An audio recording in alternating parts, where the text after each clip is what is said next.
So I will have people like kind of take off this like imaginary hat labeled entrepreneur. I'm like, don't stay an entrepreneur. Think the phase of entrepreneurship. I'm not telling you to not think entrepreneurially and like a problem solver. That's a valuable skill set, but that's not what your project needs right now. What your project needs is for you to put on the marketer hat. And the marketer hat is the noise hat. I'm trying to make it so that no one wears all hats because that's ridiculous. And it's how these entrepreneurs keep burning out on the internet. It just changes too fast.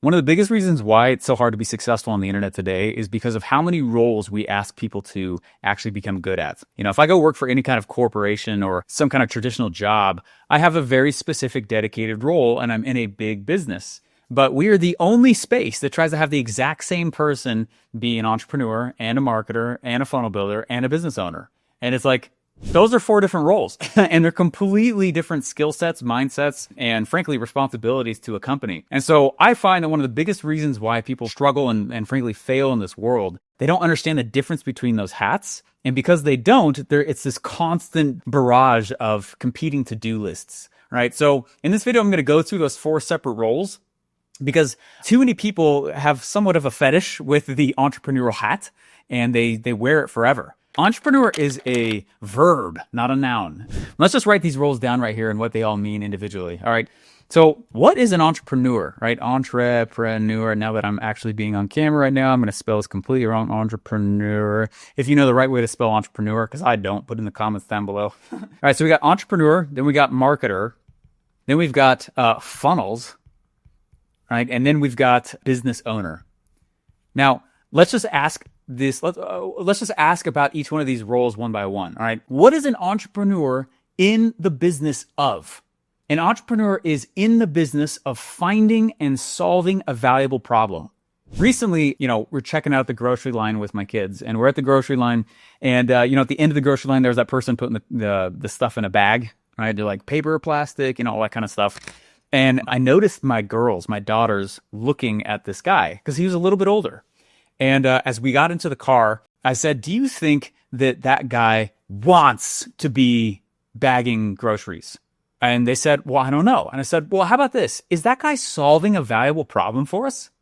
And they said, yeah. I was like, yeah, right? Now I don't have to carry all these items and stuff, right? And put it in a bag. And then I said, do you think that problem is the same type of valuable problem as the guy who created the smartphone, Steve Jobs? And they said, that's not really the same type of problem. I said, no, you can see that, right? You can feel that. Who do you think deserves to get paid more? And they said, probably the guy who solved this problem. And I said, this is something you have to understand with entrepreneurs. I said, your dad is an entrepreneur, is that entrepreneurs are in the business of solving problems, but not all problems are worth solving. And so this is one of the biggest reasons people get stuck in the role of entrepreneur is they're just like, that's a problem, I better go solve it. There's a guy in college, he went out and he created some product and it solved a problem. It was this little knickknack, like it was a physical, tangible thing. Yeah, it solved a problem, but it wasn't a valuable problem. And it wasn't any surprise to me to find out years later that the guy's business had gone nowhere. Okay, so what is an entrepreneur in the business of? You have to be good at identifying problems, which you probably already are. Right? And if you have that uncanny ability of just walking in a room and knowing how to improve something that's happening, you're probably an entrepreneur. Okay. But not all problems are worth your attention. And so what I usually like to do in this role is I will start to list problems that I see. This might sound really cheesy, but I call it the core problem planner.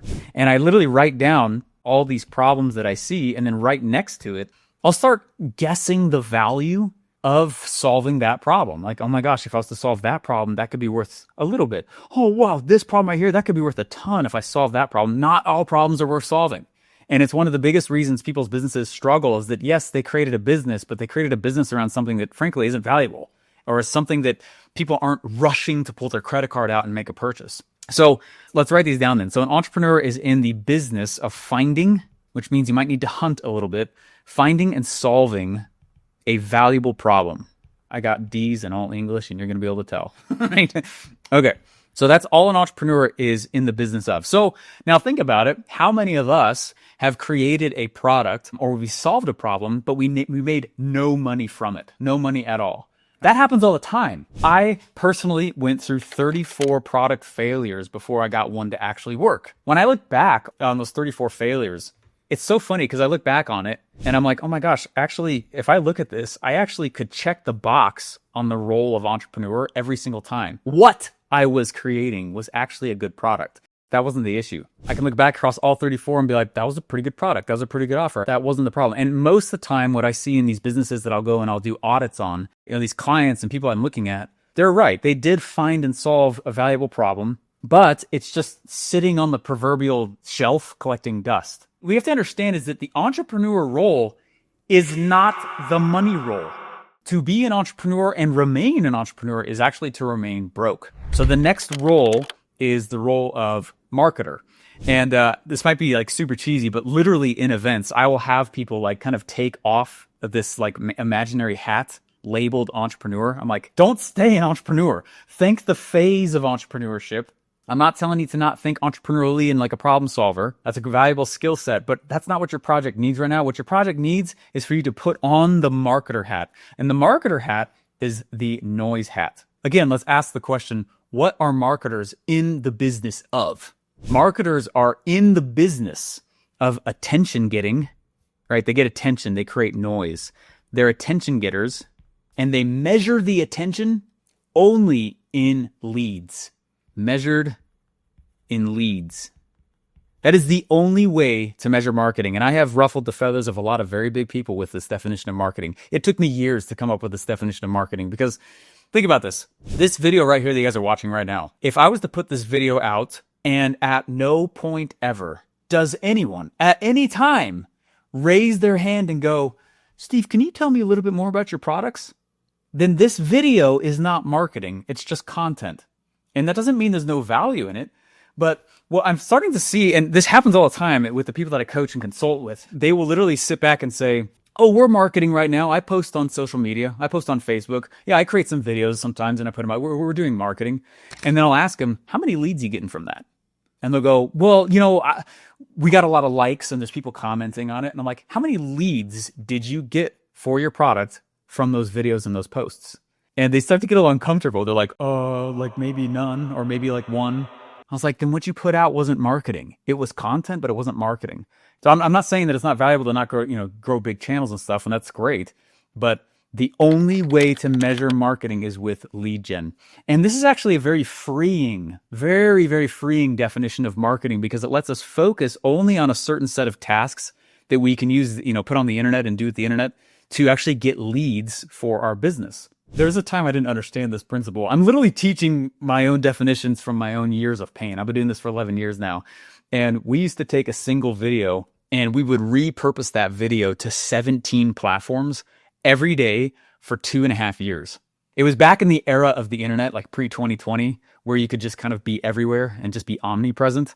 And that's how you won. It used to work. The internet has changed since then. It's not just this canon, method anymore. There's still value in volume, but it's not about going out and just being all over the place. Okay, the only way to measure marketing is in lead gen. Just remember that. Think back on your own marketing activities over the last month and start to ask yourself, of everything I'm doing out there and all the noise I am making, how many people have come and said, tell me more?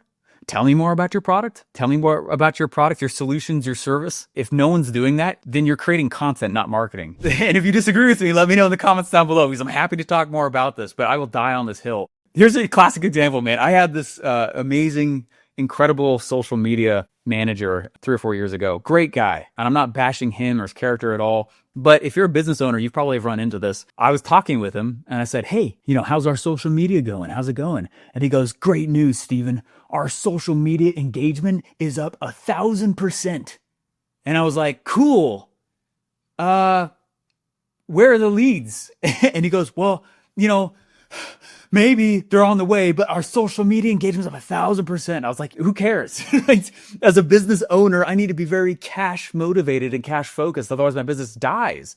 So not all activities that we do on the internet can be categorized as marketing, right? So this is the hat that's the money hat. And if you can go and I have other videos, by the way, on this topic on how to really nail the role of marketing so you don't just die in this hamster wheel. Let's just focus on the definition though, that marketing is attention getting measured in lead gen. And that's all. If we measure likes, comments, subscribes, if you guys like this video, if I'm certainly reading the comments. I absolutely do that. I look at that, I love this channel. I love the audience that we have here. It's amazing. It's so fun. It's fun to interact and stuff, but I don't treat it as, it's not marketing until someone says, tell me more. And so this is a very great way to make sure and spot check the things that you're doing out on the internet to make sure they're actually things that are bringing value to your sales pipeline. Otherwise, you're just doing stuff and you're confusing busyness with progress, right? That's the second role here is marketer. Okay. And so often when I'm coaching a new entrepreneur, a new business owner, I'm like, awesome. Now let's take off the role of entrepreneur. Let's put on the role of marketer. And what's so unique about those two roles is people confuse them a lot. I used to think that entrepreneurship and marketing were kind of the same thing back when I was in college. Not the same thing at all. And an entrepreneur, the tough thing, let's say that I invented this water bottle and I can go and I actually can create this water bottle in an emotional, creative cave. I can go into the cave. I can sit inside the cave. I can be studying. I can be creating the coolest water bottle on the planet. Right? The energy of an entrepreneur is super different than the energy of a marketer. A marketer can't have that energy. A marketer is about being loud. A marketer is about rocking the boat. If we're going to go get leads, and this is an important thing to understand, so let me just write this here. If I'm going to go get leads, what's the predecessor of leads? I got to get somebody's attention. If I can't get somebody's attention, I won't get leads. How do I get somebody's attention? What's the predecessor to attention? Let's just walk this backwards. Well, noise. Woo! Right? You make a noise. Someone makes a noise in a room. You look at the origin of sound and you begin the beginnings of attention getting. The beginning of all lead gen is noise. So it's noise, attention, leads. Noise, attention, leads. If you're unwilling to make noise, if you're unwilling to get out there and actually fight for the attention of your market, then you're not ever going to win the role of marketing. A lot of times what starts to happen when I teach this is, in fact, there was an event I was doing last year. I was like, you guys need to understand that some of you guys throughout this event might recognize that you are not actually natural at one of these roles. That doesn't mean you're disqualified from running a business. Okay, but if you are more natural an entrepreneur, then find the marketer. If you're more natural a marketer, find the entrepreneur. Stay in your lane. Stop trying to wear all these hats, right? Again, we're the only space that tries to have everyone wear every single hat and conquer them, which is stupid because they're all their own individual, literal career paths. So there's entrepreneur. Then we go to the role of marketer because you got to have a product first. Then we actually go into the role of funnels. And a sales funnel is nothing more than a piece of tech that we use to collect and sell leads on the internet. So whether you're selling on the internet or you're selling over the phone, just think of funnels as the same thing as saying tech. What's the tech? What's the stuff I need to build on the internet? Bare bones, nothing crazy. What's the bare bones stuff that I need in order to actually go and collect the lead, nurture the lead, and then eventually convert and fulfill on that lead? And then that's really what a funnel builder does. I'm so specific about this because a lot of people just have a complete misunderstanding of what a sales funnel is in the first place. Notice that we call it a sales funnel. Again, let's emotionally take off the role of marketer now and begin to put on the hat of a sales funnel builder. All right. Sales and marketing are totally different mentalities as well. I have a buddy who has closed over $100 million on the phone over the course of his career. It's a lot of money to close over the phone. Guess what? And he'll tell you also to your face, he sucks at marketing. Okay, marketing and sales are totally different things. I almost think of it like different departments, right? I used to have 12 in-house salespeople in my office. And guess what they always wanted more of? I would walk out of my office, out to our bullpen area where there's all these people on the phones. Guess what they always wanted more of? Leads. The sales department was always looking at the marketing department, if you will, and saying, can we get more of those leads? And most of the time, the sales mentality sucks at getting leads. Whenever we're building a sales funnel, you have to realize that, yeah, it's a piece of tech, but you're starting to walk into the sales role. This is a massive, massive piece that if you take this with you, it actually makes all sales funnel building easier. You don't have to keep up with the latest and greatest sales funnels that are out there. That's a world that's always changing like crazy as well. And instead, just focus on the fact that, hey, the leads department got someone to raise their hand and say, tell me more. And now they go, we got someone who said yes. And as cheesy as it is, I'll walk on stage when I'm teaching this principle to the other side of the stage, acting like the sales department and be like, send them, right? And then the sales funnel role, they're responsible for displaying. They display the offer. They overcome objections, right? Any questions about the product itself, overcome objections. And then the only way to measure success in the sales world is what? Closing, right? We measure it in cash collected, right? I'm so specific on this definition because I can't tell you how many times I talk to a sales funnel builder and they're like, we got a great funnel going on. We're working with the newest, hottest sales funnel strategy that's out there. And they're getting cool numbers, but nobody's buying. And I'm like, well, then your department's failing, right? Don't measure sales with anything else other than sales, cash collected, right? So I find frequently that the main entrepreneur is usually not the best person to be building their sales funnel, just like they're not usually the best person to be in the marketing department. With a team of 3 or 4 people, you can make several $1 million a year using the internet. And this is how I kind of divide up the roles. I'm like, who's going to be the marketer? Awesome. You're loud and slightly annoying. That's good. That's good for the marketer seat. Go out there and make some noise. Get us some leads. Get people looking at us.